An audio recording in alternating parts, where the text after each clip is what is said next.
ఏ symptoms ఉన్నప్పుడు మనం diabetic test చేయించుకోవాలి అని చాలామంది అడిగారు.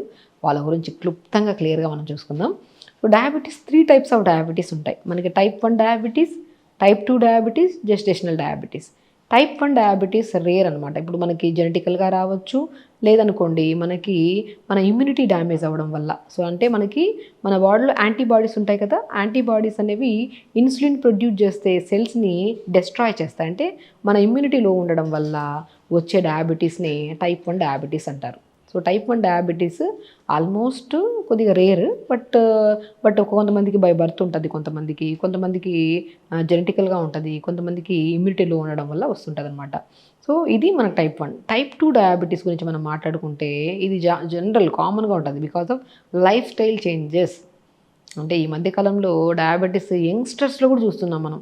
రీసెంట్‌గా మా దగ్గరికి ఒక ఆల్మోస్ట్ 20-23 ఇయర్స్ ఒక అబ్బాయి వచ్చి చాలా సింప్టమ్స్ కనపడుతున్నాయి వాళ్ళలో. అంటే బాడీ లెథార్జిక్‌గా అయిపోవడము, ఫెటిగ్‌గా అనిపించడము,